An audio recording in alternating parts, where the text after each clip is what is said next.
안녕하십니까? 문재준이라고 합니다. 오늘은 트로크를 사용해서 실제 데이터 파이프라인을 어떻게 구축하는지 기본 기능을 중심으로 시연해 드리겠습니다. 먼저 트로커.io 링크를 통해서 홈페이지로 들어가 보겠습니다. 이 화면이 여러분께서 로그인하면 처음 보시게 되는 화면이고요. 구성 메뉴를 대시보드 형태로 한눈에 보실 수 있습니다.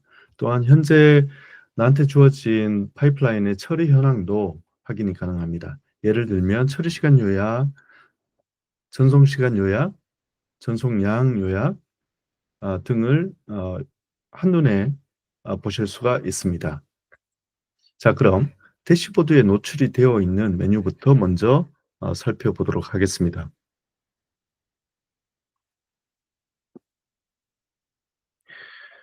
먼저 전송 설정입니다. 이 전송 설정이라고 하는 것은 데이터 파이프라인의 기본 구성이 이루어지는 곳입니다. 우리가 흔히 ETL 또는 ELT라고 할 때 데이터 추출이나 로드에 대한 환경 구성이 이루어지는 곳이라고 이해하시면 무리가 없을 것 같습니다. 그 다음 데이터 마트는 익스트랙션과 로드를 제외한 나머지 데이터 변환 작업이 이루어지는 공간이라고 이해하시면 될 것 같습니다. 그 다음 워크플로우 정의는 전체 프로세스를 하나로 통합해서 자동화할 수 있게 해주는 기능입니다. 그리고 연결 정보는 데이터 소스와 타겟에 연결하기 위한 접속 정보를 만들고 저장해두고 재사용할 수 있게 해주는 기능입니다. 한번 만들어두면 파이프라인이 만들어질 때마다 매번 인증 정보를 입력할 필요는 없게 되겠죠. 그리고 기타 파이프라인의 구성 현황이나 처리 현황 정보를 한눈에 확인할 수 있는 대시보드가 아래에 표출이 되어 있습니다. 본 데모에서는 파이프라인이 어떻게 구성이 되고 실행되는지 설명을 드리기 위한 자리이므로 바로 기본 구성부터 진행해 보도록 하겠습니다. 서두에서 말씀드렸듯이 오늘 데모에서는 간단한 데이터 파이프라인을 만들어 볼 건데요. 소스는 세일즈포스가 될 거고 타겟은 데이터브릭스가 될 겁니다. 소스에서는 오퍼튜니티라는 객체와 어카운트 객체를 가지고 오는 두 개의 파이프라인을 만들 예정이고요. 이것들을 워크플로우를 사용을 해서 묶어서 실행을 하고 그리고 그 다음에 데이터브릭스 내에 만들어져 있는 두 개의 테이블을 가지고 우리가 필요한 2차 가공을 해서 직계성 테이블을 만드는 작업을 또 다시 구성을 해보도록 하겠습니다. 자, 그럼 먼저 기본 구성인 전송 설정부터 시작해 보겠습니다. 파이프라인을 신규로 만들 때 가장 먼저 사용하게 되는 기능이죠. 여기서는 신규 추가 버튼을 클릭을 해서 소스와 타겟을 정의하는 단계로 들어가겠습니다. 먼저 소스로 말씀드렸듯이 세일즈포스를 선택을 하고요. 타겟으로 데이터브릭스를 선택을 합니다. 데이터브릭스는 이런 전체 탭에서도 확인 가능하시지만 DW 플랫폼만을 따로 모아놓은 탭에서도 선택이 가능하십니다. 현재 트로크에서 지원 가능한 DW 플랫폼을 보시고 계시는데요. 데이터브릭스, 구글의 빅쿼리, 스노우플레이크, 아마존 레드시프트, 그다음에 애저의 시냅스 등이 있습니다. 자, 그럼 데이터브릭스를 선택을 하고 이 내용으로 작성 버튼을 클릭을 해서 다음 단계로 넘어가겠습니다. 그 다음에 보시는 것은 설정 유형을 선택하는 단계인데요. 기본 값으로 일반 모드가 선택이 되어 있습니다. 만약 여러 테이블이나 오브젝트를 한꺼번에 선택하고 적재하려는 경우에는 아래에 있는 관리형 데이터 적재를 선택을 하시면 됩니다. 지금은 기본값 그대로 일반 모드를 선택을 하고 계속 버튼을 클릭을 합니다. 이제 데이터 소스와 타겟 설정을 상세하게 하는 단계로 들어왔는데요. 먼저 개요 설정 섹션에서는 이 데이터 파이프라인에 대한 기본 설정을 입력하는 곳입니다. 이를테면 파이프라인의 이름부터 시작을 하죠. 저는 미리 이렇게 타입 타이프를 하기보다는 지정을 해둔 것이 있습니다. 그래서 이렇게 선택을 하겠습니다. 자, 그 다음에 메모인데요. 메모는 팀원들이 이 파이프라인의 목적이 무엇인지 이해하는 데 도움이 되는 정보들을 입력을 하면 될 것 같습니다. 이렇게 입력을 하겠습니다. 자, 이 내용을 보시면 세일즈포스에서 데이터브릭스를 가져오고 소스는 무엇이고 타겟은 무엇이고 이 파이프라인에서 적재하는 데이터는 어떤 것이다 라고 설명을 하는 그런 메모가 되겠죠. 가독성을 위해서 일단 미리 보기를 한번 해보시고 가독성을 위해서 마커도 활용할 수 있습니다. 이를테면 헤딩도 추가를 하고요. 동의를 하고 그 다음에 인용 마커도 써서 좀 더 가독성을 높여보도록 하겠습니다. 자, 이렇게 메모를 추가를 했고요. 그 다음에 리소스 그룹인데요. 이 리소스 그룹은 다른 팀원들과 공유할 수 있게 해주는 기능입니다. 이를 통해서 거버넌스 체계를 구축할 수가 있어요. 누가 어떤 파이프라인에 접근할 수 있는지 등을 관리할 수 있죠. 저는 이미 만들어져 있는 것 중에 코리안 팀 리소스를 선택을 하도록 하겠습니다. 자, 그러면 이 그룹에 속한 사용자들이 들어왔을 때 내가 만든 파이프라인을 보실 수가 있게 되겠죠. 이제 데이터 소스의 연결 설정 부분으로 넘어가겠습니다. 소스로 세일즈포스를 선택을 해서 이 단계 타이틀마저 소스 세일즈포스 설정으로 이렇게 바뀌어져 있죠. 연결 정보로는 저는 미리 만들어져 있는 것 중에 하나를 선택을 하겠습니다. 글로벌 데이터라는 연결 정보를 선택을 해서 활용을 할 것인데요. 여러분께서 직접 작업을 하실 때는 이런 소스 커넥터가 만들어져 있지 않더라면 연결 정보 추가 버튼을 클릭을 해서 새로 만들기 페이지로 이동하시고 그곳에서 새로운 연결 정보를 만들 수가 있습니다. 이렇게 보시듯이 인증 방식으로 OOS 인증 방식이나 사용자 비밀번호 인증 두 가지 중에 하나를 선택을 해서 사용하실 수 있고요. 세일즈포스를 사용하시면 이런 정보들은 관리자나 아니면 다른 곳에서 충분히 확보 가능하실 것 같습니다. 이렇게 연결 설정을 만들고서 소스 세일즈포스 설정에서 그 연결 설정을 선택을 하시면 됩니다. 그 다음으로 API 버전을 선택을 하셔야 되는데 기본 값 그대로 놔두고 넘어가도록 하겠습니다. 그 다음 우리가 가지고 와야 되는 어카운트 객체를 선택을 하고 그 다음 넘어가겠습니다. 객체 획득 방법인데요. 이 객체 획득 방법에서는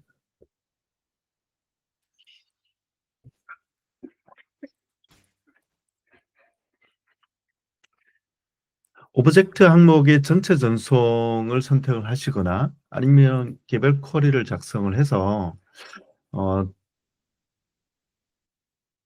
컬럼도 지정하실 수 있고요. 그 다음에 필터링이나 이런 기타 쿼리문에서 작업하실 수 있는 내용들을 작업을 해서 활용하실 수 있습니다. 저는 기본값 그대로 오브젝트 항목의 전체 전송 부분을 선택을 하고 다음으로 넘어가도록 하겠습니다.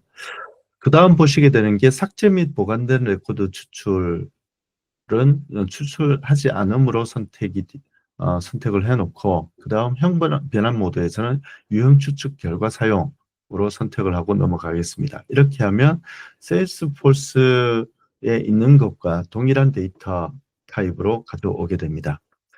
자, 이렇게 소스 연결 설정을 끝냈고요. 다음은 타겟, 어, 타겟 설정으로 넘어가겠습니다. 마찬가지로 데이터브릭스로 가지고 와야 되니까 데이터브릭스 연결 정보를 지정을 합니다. 만들어져 있지 않더라면 연결 정보 추가로 들어가서 새로운 연결 정보를 생성을 하시면 되고요. 제 경우에는 이미 만들어져 있는 것이 있습니다. 그 연결 정보를 선택을 하고 그다음 카탈로그와 스키마를 선택을 하시는데 잠깐 데이터브릭스로 들어가서 어떻게 무엇이 있나를 간단하게 한번 보도록 하겠습니다.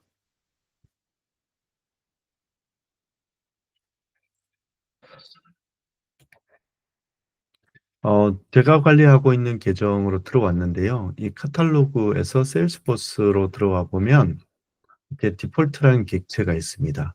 이 디폴트라는 객체에 데이터를 적재하게 될 건데 지금 현재 세 개의 테이블이 만들어져 있습니다. 오퍼튜니티 테이블과 어카운트 테이블 그리고 이 두 개 테이블을 조인을 해서 마크 테이블을 하나 만들어 둔 것이 있습니다. 우리가 작업을 하게 되면 이 테이블을 이제 리플레이스 모드로 교체를 하게 될 겁니다. 자, 다시 돌아가서요. 자, 그러면 어, 카탈로그명은 세일즈포스 말씀드렸듯이 세일즈포스를 선택을 하고 스키마는 디폴트를 선택을 하겠습니다. 자, 그 다음에 테이블명인데 지금 가지고 오고자 하는 데이터는 어카운트 데이터입니다. 그래서 테이블명도 SF 언더스코어 어카운트로 지정을 하겠습니다. 그 다음 선택을 하셔야 되는 것이 적재 모드인데요. 적재 모드는 크게 5가지 타입의 적재 모드가 있습니다. 먼저 삽입 모드에는 2가지가 있는데 이 2가지 단순한 인서트와 인서트 다이렉트 이 2가지가 있는데 이 차이점에 대해서 간단하게 설명을 드려본다면 인서트 모드는 프로코가 데이터를 적재하는 방식은 이렇습니다. 메커니즘이 먼저 임시 테이블을 하나 생성을 합니다. 그 다음에 데이터를 소스로부터 전송을 해옵니다. 이렇게 해서 전송 과정이 다 완료가 되고 임시 테이블 생성이 완료가 되면 그 다음부터 이 인서트 방식의 삽입 모드는 대상 테이블의 데이터를 인서트를 하는 것이죠. 그 다음 인서트 다이렉트는 어떤 방식이냐 하면 아까 말씀드린 임시 테이블을 만드는 것이 아니라 트로코가 바로 원본 데이터인 세일즈포스의 어카운트 오브젝트로부터 데이터를 쿼리를 해와서 바로 임시 테이블을 만들지 않고 바로 대상 테이블에 직접 인서트 구문을 날리는 겁니다. 이렇게 해서 만약에 작업을 진행하다가 중간에 오류가 나게 되면 대상 테이블의 데이터가 일부 삽입이 되지 않을 수도 있습니다. 이 점 유의해 주시고요. 그 다음에 전체 교체에도 마찬가지로 2가지 차이가 있는데요. 트렁케이트 인서트 방식이 있고 리플레이스 방식이 있습니다. 먼저 요거의 가장 큰 차이점은 이렇습니다. 트렁케이트 인서트 방식은 먼저 임시 테이블을 생성을 하고 임시 테이블로 데이터를 전송하는 것까지는 동일합니다. 근데 임시 테이블을 생성 완료하고 그 다음에 트렁케이트 인서트는 대상 테이블의 데이터를 트렁케이트 시킵니다. 즉 삭제하고 임시 테이블로부터 데이터를 대상 테이블에 인서트를 하는 것이죠. 근데 리플레이스 방식은 어떤 거냐면 먼저 임시 테이블을 생성하고 데이터를 전송합니다. 소스로부터. 그 다음에 임시 테이블 생성이 완료가 되면 대상 테이블을 삭제합니다. 그리고 만들어진 임시 테이블을 리네임을 해서 대상 테이블의 이름으로 변경을 하는 것이죠. 그 차이입니다. 그래서 저 같은 경우는 지금 데모를 위해서 전체 교체 리플레이스 방식으로 적용을 하도록 하겠습니다. 자, 이렇게 타겟 설정까지 완료하고 나서 다음 스텝으로 이동하겠습니다. 자, 그러면 프로코가 데이터 미리 보기 작업을 진행을 합니다. 요 미리 보기를 위해서 데이터를 일단 샘플링을 하고 만드는데요. 요 과정이 한 몇십 초가 걸립니다. 그 점은 좀 이해를 해 주시고요. 이렇게 데이터를 미리 보기를 하면 여러 가지 장점이 있는데, 어, 아래에 보시면 이제 템플릿이 있습니다. 상세 설정을 위한 템플릿이 있는데, 예를 들면 필터 설정, 마스킹 설정, 그다음 시간 컬럼도 새로 만들고, 어, 정규 표현식을 써서 문자열을 대체하거나 컬럼 값을 해싱으로 처리를 하거나 하는 여러 가지 템플릿이 있는데, 이런 템플릿들을 가지고 적용을 했을 때 어떻게 데이터를 인서트하기 전에 미리 한번 보게 되는 거죠. 이렇게 하면 작업을 하면서 실제 데이터가 어떻게 바뀌는지 미리 확인을 해 볼 수가 있습니다. 자, 이렇게 미리 보기 작업이 끝났습니다. 이제 이렇게 보시면 여러 가지 이제 컬럼들이 쭉 나오고요. 스키마들을 컬럼이 어떤 타입인지를 쉽게 한눈에 보실 수가 있고요. 그다음에 데이터가 어떤 식으로 데이터가 관리되고 있는지도 눈으로 직접 보실 수가 있습니다. 그다음 아래를 보시면 이제 컬럼 정의 상세 화면이 또 나오는데요. 여기서는 음, 특정 컬럼만 쿼리를 해오도록 여기서 제거를 하실 수도 있습니다. 근데 지금 데모니까 우선은 이 부분은 그대로 놔두고 넘어가겠습니다. 필터 설정 부분을 간단하게 해보겠는데요. 필터 설정 같은 경우는 음, 원본 데이터로부터 읽어오면서 데이터를 필터링을 하는 겁니다. 지금 현재 여기서는 저는 시연을 위해서 간단하게 여기 보이는 타입 컬럼을 가지고 타입 컬럼에 보면 채널이 있고 다이렉트가 있습니다. 그래서 저는 이 데이터를 타입 컬럼을 가지고 필터링을 한번 해보도록 하겠습니다. 우선은 컬럼명을 지정을 하고요. 타입이란 컬럼을 지정을 하고 그다음에 데이터 값이 다이렉트 예. 뭐죠? 커스터머 다이렉트죠. 요 값을만을 필터링을 해 보도록 해 보겠습니다. 그래서 붙여넣기를 하겠습니다. 그다음에 연산자로 이퀄 연산자를 적용을 합니다. 만약에 여러 개의 컬럼을 필터링에 적용을 하시고 싶으면 그때 이 컬럼 값들을 AND로 묶을 건지 OR로 묶을 건지 결정을 하시면 됩니다. 그다음 마스킹인데요. 마스킹 같은 경우는 아까 데이터로 다시 돌아가서 보면 이런 여러 가지 데이터 있는데 데이터 중에 아주 민감한 정보를 가지고 있는 그런 컬럼이 있다면 그 컬럼 값들을 마스킹 처리를 하는 겁니다.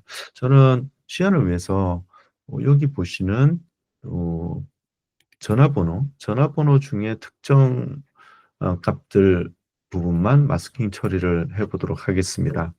그래서 보시면 컬럼명이 폰이었죠. 그래서 배송 컬럼명에 제 전화번호를 입력을 하고 마스킹 타입을 열어보면 네 가지 타입이 있는데 전체 문자열을 마스킹하거나 부분 문자를 마스킹하거나 이런 게 있습니다. 저는 전체 문자열 또는 부분 문자열로 해볼까요? 저 첫 번째에서 네 번째까지 마스킹을 하도록 하겠습니다.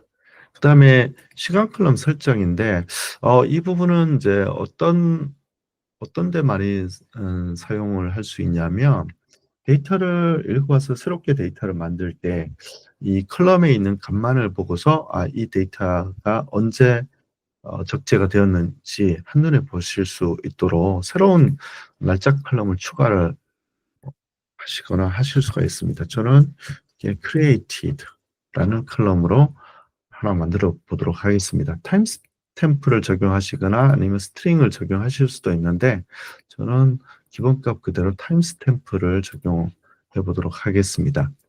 그다음에 정규 표현식 대체 부분이 있는데 이거는 regular expression을 써서 조건에 맞는 그 값을 찾은 다음에 그 부분을 문자열을 대체를 하는 기능입니다. 현재는 넘어가도록 하고요. 그 다음에 컬럼 해시화는 요거는 이제 해싱으로 해싱 값을 가지고 암호화를 하는 건데요. 뭐를 해볼까요? 음, 예, 저는 뭐 여러 가지 하도록 뭐 해도 되겠지만 요 쉬핑 스트리트라는 컬럼을 가지고 이 컬럼에 있는 값 전체를 어, 암호화를 해 보도록 하겠습니다. 그래서 컬럼 해시화 부분에서 컬럼을 이렇게 지정을 하죠. 그 다음에 나머지 부분들은 음, 넘어가도록 하겠습니다. 그 다음 이제 ETL 설정인데 이 ETL 설정은 어떤 거냐면 원본을 읽어올 때 루비나 아니면 파이썬 랭귀지를 써서 어, 데이터를 변환을 하실 수 있습니다. 그럴 때 사용하는 거고요. 어, 여기서는 해제를 하고 넘어가도록 하겠습니다. 변경사항 미리 보기를 하면 좋을 텐데 시간이 조금 한 뭐 몇십 초가 걸릴 겁니다. 시간 관계상 이 부분은 생략을 하고 확인을 클릭을 하도록 하겠습니다. 자, 이렇게 3단계까지 넘어왔는데요. 스텝 3에서는 이제 마무리 단계입니다. 그래서 내가 현재 적용하고 있는 변환이 어떻게 추출이 어떻게 되고 있는지 야물 코드, 야물 형식으로 그 어, 변환 내용들을 이렇게 확인을 해 보실 수가 있습니다. 자, 여기서는 저장 및 적용을 눌러서 넘어가도록 하겠습니다. 자, 이렇게 보면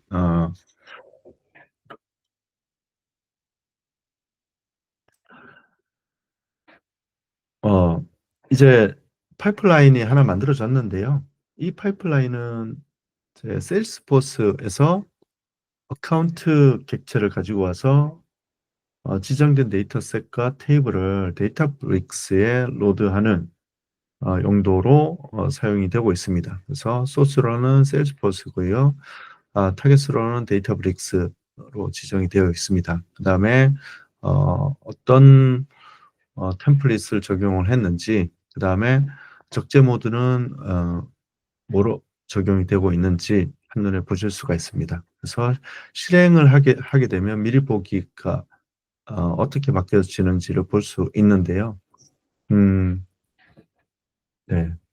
자, 이렇게 하고 이제 완료가 됐으므로 실행 버튼을 누르면 되는데, 참고로 우리가 해야 될 것은 몇 가지가 더 남아 있습니다. 어카운트 객체 이외에 이제 오퍼튜니티 객체도 적용을 해서 데이터 파이프라인을 하나 더 만들 거고요. 그걸 또 워크플로우로 구성을 해서 실행을 할 거기 때문에 우선은 여기서 넘어가도록 하겠습니다. 자, 그 다음에 다시 홈으로 가셔도 되고요. 아니면 여기 있는 데이터 적재로 들어가셔도 됩니다. 그 다음에 다시 신규 추가 버튼을 눌러서 오퍼튜니티 객체에 대해서도 동일한 작업을 하도록 하겠습니다. 소스로는 세일스포스, 타겟으로는 데이터브릭스 선택하고요. 그 다음에 일반 모드로 계속 진행을 하겠습니다. 그 다음에 어, 파이프라인의 이름은 이렇게 지정을 하겠습니다. 예. 세일스포스에서 데이터브릭스 오퍼튜니티를 가지고 온다라는 걸 이름에서도 쉽게 알 수가 있겠죠. 그다음에 메모도 마찬가지로 아까 메모처럼 메모를 재활용하도록 하겠습니다. 오퍼튜니티를 가지고 오는 것으로 하고요. 그다음에 헤딩 마커도 붙이고, 예. 그다음에 인용 마크도 붙이겠습니다. 프리뷰를 한번 해보시면 이렇게 깔끔하게 정리된 게 보이시죠. 다음 리소스 그룹은 제 코리안 팀 리소스에 속한 사람들에게 제 파이프라인을 공유하도록 하겠습니다. 그다음에 소스 설정인데요. 아까처럼 미리 만들어져 있는 글로벌 데이터 연결 정보를 활용할 것이고요. 그다음에 기타 정보는 그대로 놔두면 될 것 같습니다. 여기 사용자 지정 변수에 대해서 잠깐 말씀을 드려본다면, 이 사용자 지정 변수는 어떤 내용이냐면, 우리가 데이터를 충분 로딩으로 특정 날짜에 해당하는 그 구간에 해당하는 데이터만 추출해서 가져오고 싶을 때, 그때 변수명을 하나 지정을 합니다.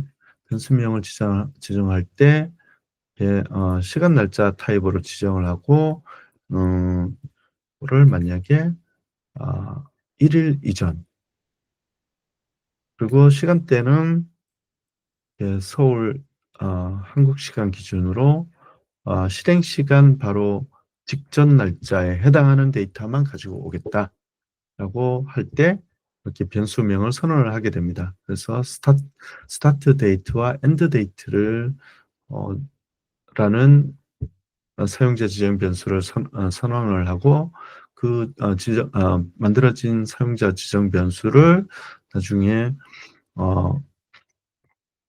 이렇게 이 객체 획득 방법을 쿼리문을 작성을 할 때 이 사용자 지정 변수를 활용하시면 될 것 같습니다. 그렇게 작업을 하시면 되고요. 지금은 전체 데이터를 땡겨오는 작업을 하는 것이니까 이 사용자 지정 변수는 사용하지 않도록 하겠습니다. 오브젝트에서는 지금은 opportunity를 가지고 와야 되므로 opportunity를 지정을 하겠습니다. 마찬가지로 다른 옵션들은 기본 옵션 그대로 놔두고 타겟 설정으로 넘어가겠습니다. 타겟 설정은 이제 데이터브릭스 연결 정보를 선택을 하고요. 카탈로그는 말씀드린 대로 세일스포스 카탈로그의 스키마는 디폴트, 그 다음에 테이블명은 SF underscore opportunity를 지정을 하겠습니다. 그 다음에 적재 모드는 아까도 전체 교체 리플레이스를 했었죠. 자, 전체 교체 리플레이스와 전체 교체 트렁케이트 인서트 차이점에 대해서는 설명을 드렸었죠.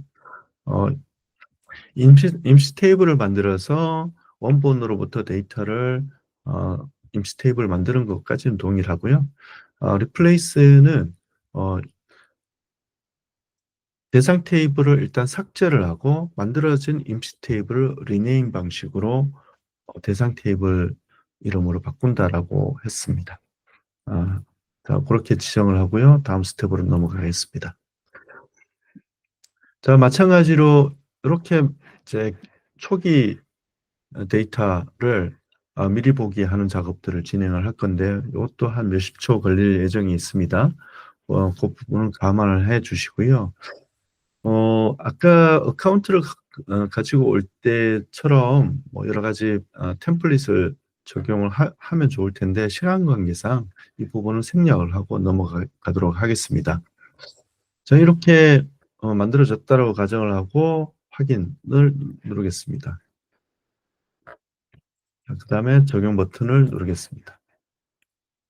자, 이렇게 되면 이제 하나의 또 다른 파이프라인이 만들어졌습니다.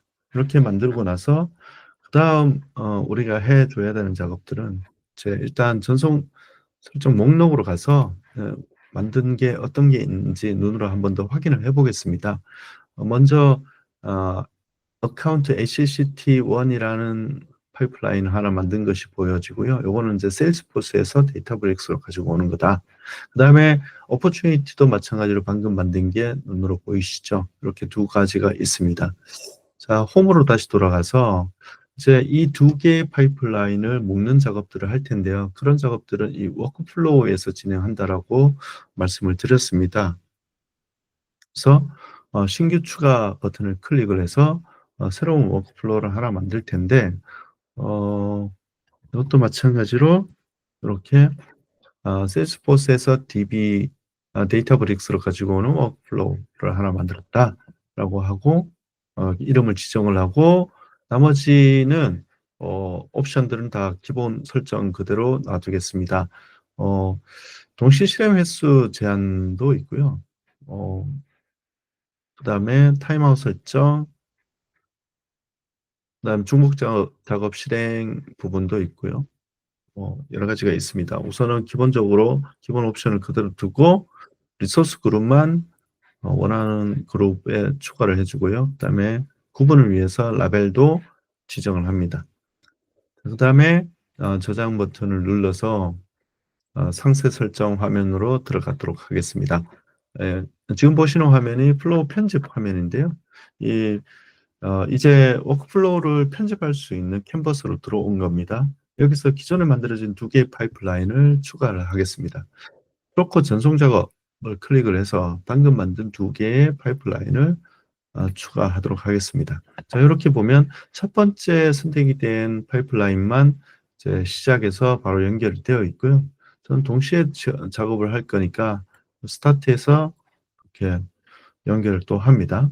자, 그 다음에 이렇게 놔두고 이제 자동 레이아웃을 통해서 좀 더 깔끔하게 배치를 자동으로 해 보도록 하겠습니다. 자, 여기서 이제 이 작업이 끝나고 다른 작업들, 후행 작업들을 또 실행을 하고 싶을 때는 연결을 하시면 됩니다. 그럴 때 사용할 수 있는 여러 가지 작업들, 추가할 수 있는 작업들이 여기 보이시는데, 트로커 전송 작업이라고 하는 게 이제 파이프라인을 추가를 하는 거고요. 요거는 이제 아까 관리형 파이프라인, 데이터 파이프라인이라고 하는 거죠. 여러 테이블들을 일괄 로딩을 하고 싶을 때 사용하는 겁니다. 그다음에 데이터 마트 싱크 작업이나 워크플로우, 이제 기존에 워크플로우가 만들어져 있고 그 워크플로우를 여기서 활용하고 싶을 경우, 실행하고 싶을 경우 선택을 해서 가지고 그 워크플로우를 대상으로 작업을 정의를 할 수가 있습니다. 기타 이거 외에 이제 구글 비컬이라든가 스노우플레이크라든가 아마존 레드시프트 작업들을 여기서도 실행을 하실 수가 있고요. 그 외에 HTTP 요청이나 아니면 태블로 BI2의 데이터 추출하는 기능을 여기서 정의를 작업들을 실행할 수 있습니다. 자, 여기서 지금은 우리가 원하는 것은 방금 만든 두 개의 파이프라인을 실행을 하는 것이기 때문에 이 상태로 저장 버튼을 클릭을 해서 완료를 하도록 하겠습니다. 자, 그 다음에 자, 여기 이제 이렇게 일단 워크플로우를 하나 만들었는데요. 추가로 필요한 옵션이 있으면 여기서 설정이 가능합니다. 예를 들어 워크플로우를 스케줄을 걸어서 실행되도록 할 수도 있고, 네, 여기죠. 스케줄 설정, 시간대별로 아니면 매일, 매주, 매월 이렇게 실행하게 할 수도 있습니다. 할 수도 있고 또는 알림 설정에서 작업 실행된 결과를 알림을 받든지 아니면 시간이 일정 정도 지난 다음에도 이게 끝나지 않을 경우 알림을 받을 수도 있습니다. 알림 방법은 슬랙이나 이메일을 활용할 수 있고요. 네, 이 작업들은 지금 데모에서는 깊게 다루지는 않겠습니다. 자, 이렇게 워크플로우를 하나 만들었으면 이제 여기서 종속 관계 확인도 보시고요. 예. 그러면은 이제 세일즈포스에서 데이터 브릭스로 가지고 오는데, 요게 이제 파이프라인이죠. 이걸 클릭을 해보면 이제 소스와 타겟, 그다음에 이게 지금 요 워크플로우 안에서 이제 활용되고 있다라는 정도를 이제 확인을 해볼 수가 있습니다. 자, 여기 이제 데이터 리니지이고요. 그다음에 돌아가서 이제 실행을 해보도록 하겠습니다. 실행 버튼을 클릭을 하시면 사용자 지정 변수 확장 방법 이렇게 나와 있는데, 이제 날짜 컬럼을 활용해서 사용자 지정 변수를 적용을 하셨다면 현재 시간을 기준으로 전개를 할 건지 아니면 지정한 날짜 시간을 기준으로 전개를 할 건지 선택을 하실 수가 있는데 기본값 저는 사용자 지정 변수를 생성하지 않았으므로 현재 시간을 기준으로 전개를 선택이 되어 있는 상태로 실행을 눌러 보겠습니다.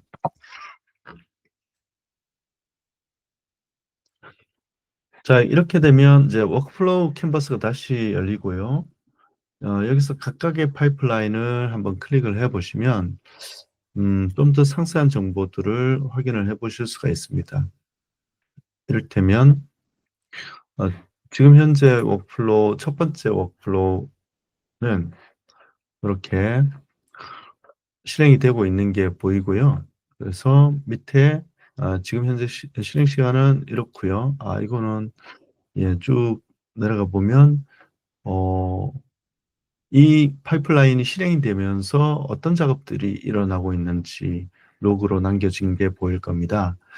이를테면 하나의 컨테이너가 만들어지고 컨테이너에 있는 리소스가 어떻게 할당이 되어 있는지, 여기서는 CPU는 2개, 그다음에 메모리는 6기가, 그런 컨테이너가 하나 만들어졌죠.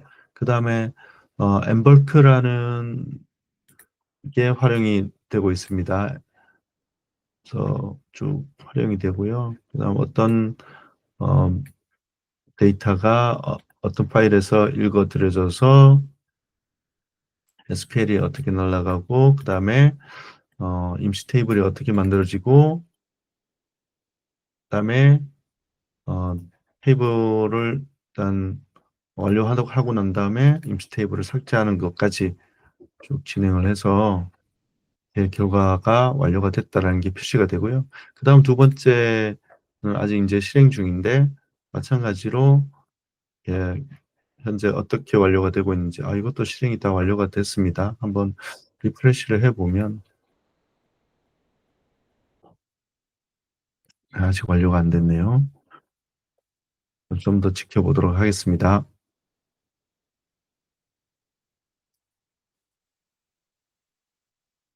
예, 이제 완료가 됐습니다. 그래서 보면 실행 시간은 언제고 실행 완료 시간은 언제고 44초 걸렸고 이런 게 확인이 되죠. 좀 더 상세한 내용들은 여기 로그에서 확인하시면 됩니다.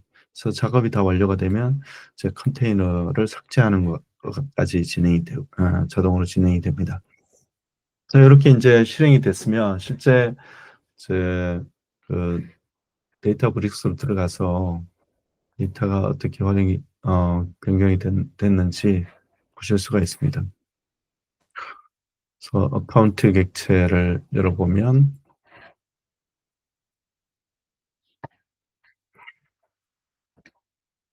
타입, 타입은 필터링을 적용해서 커스터머 다이렉트만 쿼리를 하도록 그렇게 선언을 했었고요. 아까. 그다음에 쭉 넘어가 보면 어,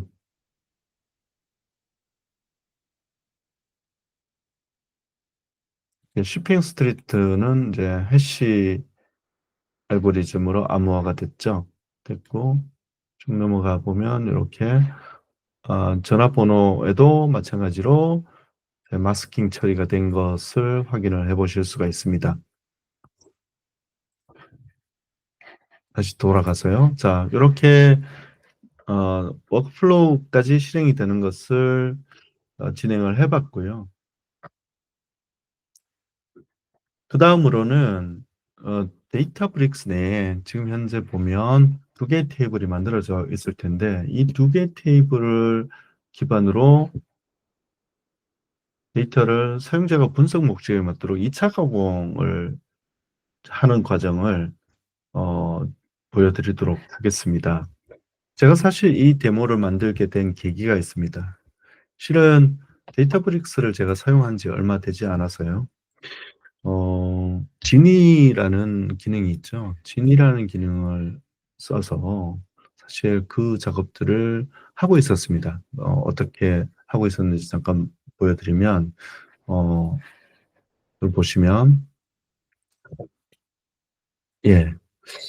사실 제가 그 데이터브릭스를 사용한 지 얼마 안 돼서 이게 한글로 되는지 안 되는지 테스트는 못했습니다. 그래서 영어로 간단하게 제가 입력을 해 봤죠.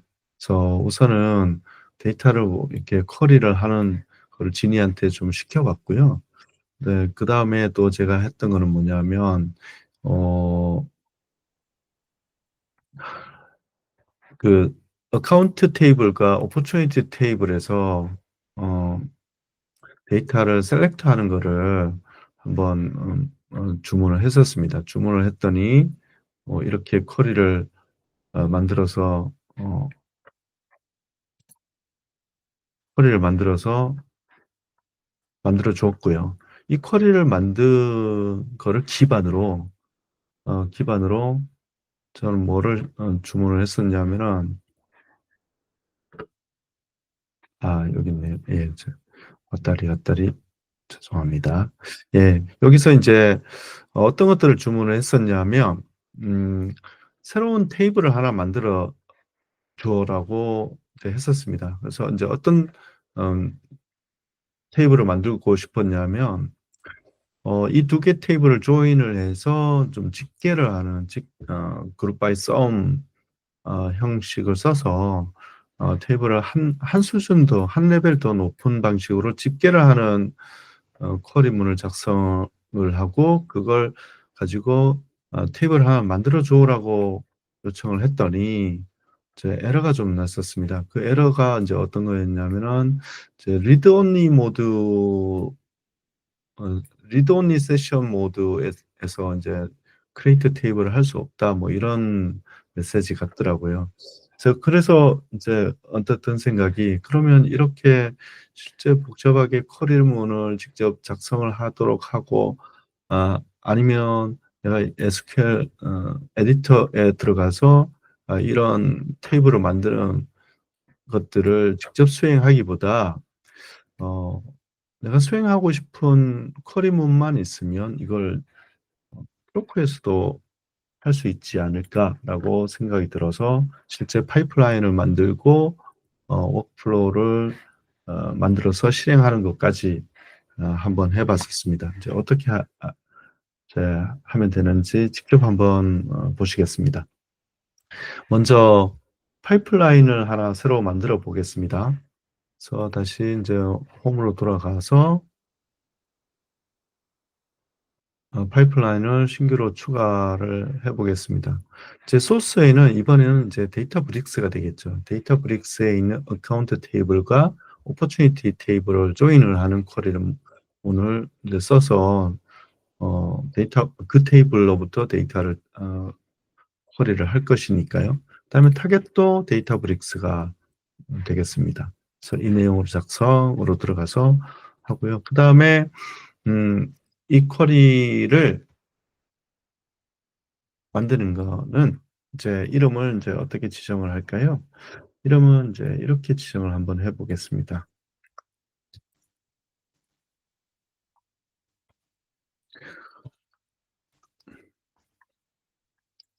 그다음에 메모도 추가를 하실 수가 있지만 여기서는 생략을 하고 넘어가겠습니다. 리소스 그룹은 코리안 팀 리소스 선택을 하고요. 이제 소스 데이터브릭스는 마찬가지로 이제 제가 미리 만들어 둔 연결 정보를 활용을 할 것이고요. 카탈로그는 이제 세일즈포스 카탈로그 안에서 작업을 계속할 것이기 때문에 세일즈포스와 디폴트 스키마를 지정을 하고 자 그럼 그다음에 이제 이렇게 되면 이제 테이블을 선택을 하는 과정이 나와야 되는데 여기에 어 데이터브릭스로 소스를 지정을 하고 넘어오니까 약간 좀 달라졌죠. 실제 세일즈포스가 소스일 경우였을 때는 어 쿼리를 작성을 하는 옵션은 두 가지 중에 하나였고요. 또 다른 옵션이 하나 더 있었죠. 근데 일단 데이터브릭스가 소스가 될 때는 쿼리문을 직접 작성하는 기능이 활성화된 것을 보실 수가 있습니다. 자 그 상태에서 저는 여기서 음 그 데이터브릭스로 와서 아까 지니가 만들어 준 그 쿼리를 재활용하도록 하겠습니다. 요걸 복사를 해 와서 붙여 넣기를 하겠습니다. 그러면 어 두 개의 테이블로부터 컬럼들을 쭉 셀렉트를 해 오고요. 그다음에 어마운트나 뭐 이런 뉴메릭 매트릭과 관련된 컬럼들을 가지고 이제 집계 함수를 적용을 합니다. 집계 함수를 적용을 하고 그다음에 SF 어카운트와 오퍼튜니티 어카운트 테이블 서로 조인을 ID 값에 대해서 조인을 해옵니다. 그다음에 그 집계 함수가 적용이 된 컬럼 이외의 것들은 이제 그룹 바이 절에다가 포함시키는 거죠. 자, 이렇게 하고 나서 이제 타겟으로 넘어가겠습니다. 타겟도 마찬가지로 데이터 브릭스를 선택을 하고요. 카탈로그도 제 세일스포스를 그다음에 스키마 또 디폴트 이렇게 지정하고 테이블은 자, 새로 한번 만들어 보겠습니다. 이 테이블을 만들 건데 이것도 적재 모드를 이제 교체 모드로 전체 교체 모드로 하겠습니다. 그러면 이 테이블이 있을 때는 임시 테이블이 리네임 될 것이고요. 마찬가지로 없으면은 이 테이블을 만들어 두고 임시 테이블을 만들어서 임시 테이블 이런 과정을 거치게 될 겁니다. 이제 그리고 다음 스텝으로 넘어가겠습니다. 마찬가지로 이제 미리 보기로 들어오시고요.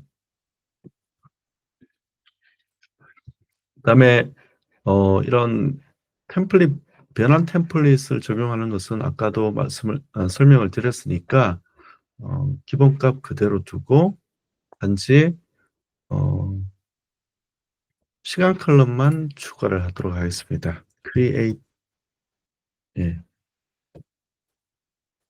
미리 보기가 됐죠? 미리 보기를 됐고요.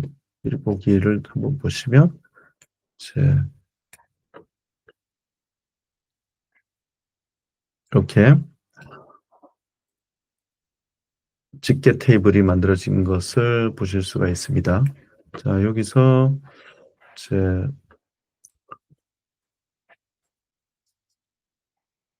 시간 컬럼만 하나 추가를 하겠습니다. 그래서 created, created가 있을까요? 기존에 보실까요?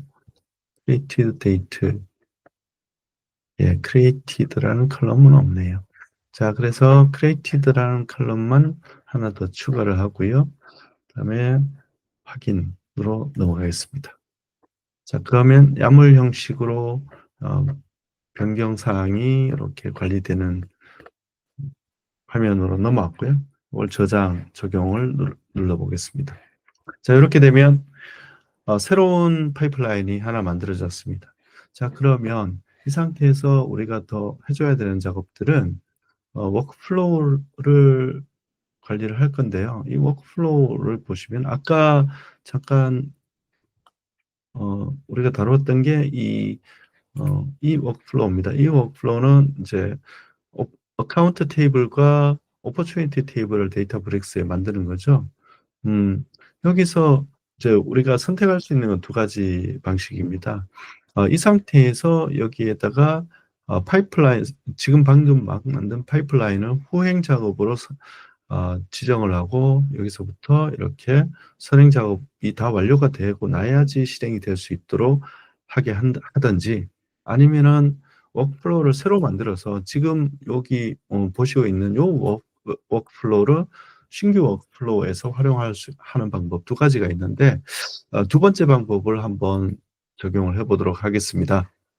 그래서 신규 워크플로우 이렇게 만들어도 되고 홈으로 와서 여기서 신규 추가 눌러도 되겠습니다. 워크플로우를 하나 만들 텐데 워크플로우 이름도 지정을 이렇게 하겠습니다. 예.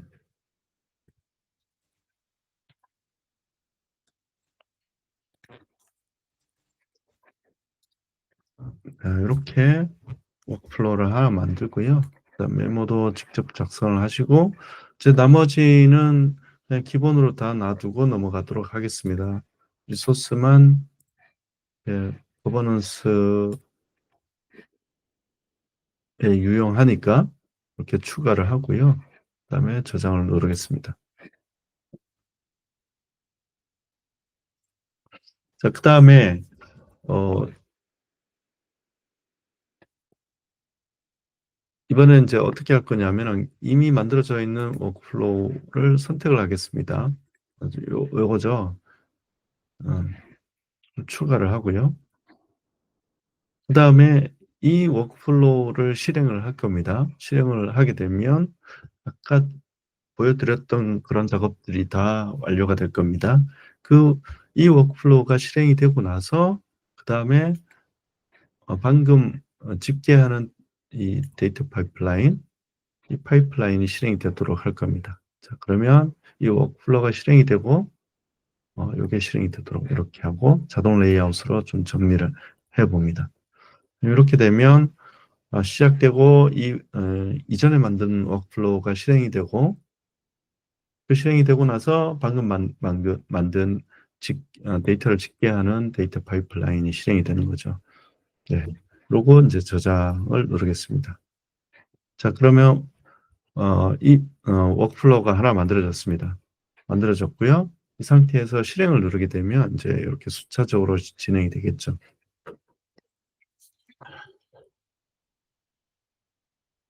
자, 그러면 실행 버튼을 한번 눌러 보겠습니다.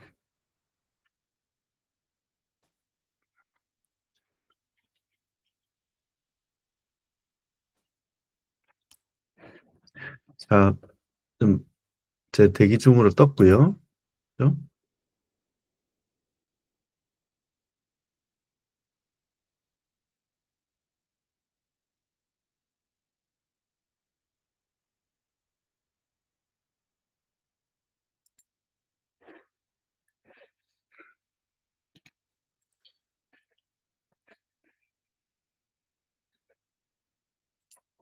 좀 더 상세하게 보고 싶으면 이걸 제 들어가면 되는 거죠. 이 워크플로우를 들어가 보면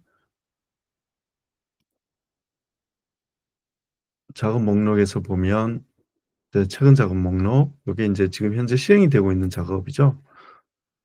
작업이 들어가 보면 이렇게 두 가지 워크플로우가 실행이 되고 있고요. 첫 번째 파이프라인은 작업이 끝났습니다. 그다음에 두 번째 파이프라인은 이제 막 시작이 됐는데 아무래도 컨테이너가 지금 실행이 되고 있지 않다가 이 작업이 실행이 되면서 컨테이너가 자원이 만들어지고 하다 보니까 약간의 그런 시작에 필요한 시간들은 어쩔 수 없이 발생되는 부분들이 있습니다.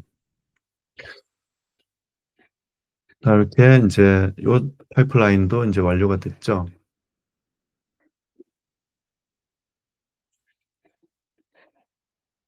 한번 다시 돌아가 보면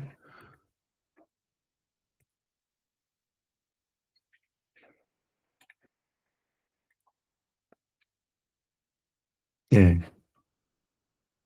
이제 이 파이프라인도 이 워크플로우가 이제 실행이 됐고요. 실행이 되자마자 후행 파이프라인이 이제 실행이 되고 있습니다. 그래서 일단 환경을 만들고요. 그다음에 컨테이너가 기동이 돼서 이제 필요한 작업들이 진행이 되고 있습니다.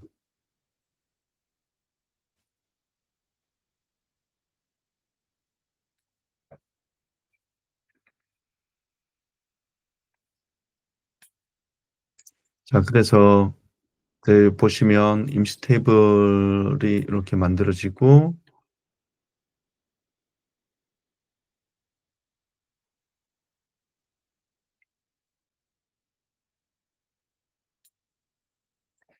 그래서 쿼리문이 이렇게 실행이 되고요. 그렇죠? 그다음에 쭉 작업이 진행이 되고 이제 완료가 됐습니다. 자, 그러면 어떤 테이블이 만들어졌냐면 요거는 임시 테이블명이죠. 임시 테이블명이고 위에 보시면 실제 대상 테이블이 이제 보이실 겁니다. 여기 있죠. 아, 그 테이블이 만들어지고, 드랍하고, 얼터 테이블로 해서 리네임을 하고, 임시 테이블을 대상 테이블명으로 리네임하고 하는 과정들이 이렇게 확인이 되십니다. 그래서 이렇게 만들어지고, 다시 이제 돌아가 보면,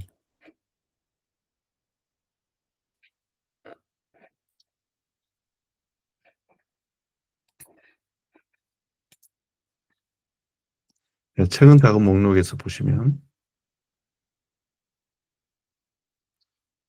이렇게 완료가 되어 있죠. 초록색으로 다 바뀐 게 확인이 되실 겁니다. 그다음에 더 상세한 로그를 보시려면 여기서 하나씩 하나씩 속으로 더 들어가 보시면 되고요. 예. 자, 그다음에 실제 테이블이 만들어졌는지를 한 번 더 확인하기 위해서 데이터브릭스로 가보겠습니다. 데이터브릭스의 세일즈포스 카탈로그의 디폴트로 가보시면 방금 만든 이 FSF Account ACCT Opportunity 1번이라는 테이블이 만들어진 게 보일 겁니다. 자, 익스플로러로 들어가 보시면 샘플 데이터를 보도록 하겠습니다. 자, 이렇게 만들어진 게 보이죠?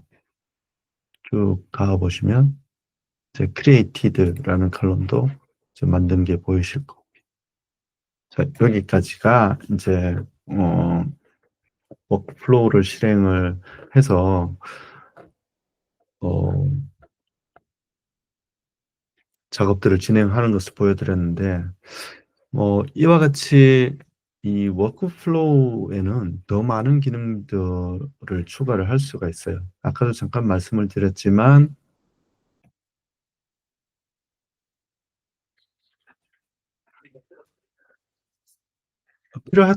필요하다라면 더 많은 데이터 파이프라인을 추가를 하실 수도 있고 또는 변환 작업도 추가를 하실 수 있고요. 기타 DBT 작업이나 슬랙 알림 같은 것도 설정할 수가 있습니다. 이렇게 워크플로우가 구성이 돼서 제 실행 버튼을 이제 클릭하면 쭉 실행이 되고요. 음, 참고로 이렇게 트로커를 사용을 하면 파이프라인을 깔끔하게 오케스트레이션하고 작업 간 종속성도 쉽게 설정을 할 수가 있습니다. 지금은 세일스포스 객체를 하나씩 가지고 오고 이거를 가지고 이제 데이터브릭스 등의 테이블을 만들고 데이터브릭스 테이블들 간에 조인을 해서 새로운 집계 테이블을 만들고 하는 과정들을 진행하는 것을 보여드렸는데요. 만약에 세일즈포스에서 객체를 하나씩 가지고 오는 게 아니라 전체 객체들을 한꺼번에 한 번에 다 가져오고 싶으면 여기 있는 관리형 데이터 적재로 들어가서 작업을 하시면 됩니다. 이 기능들을 사용을 하시면 되고요. 자, 여기까지 오늘 준비한 데모를 마치겠습니다.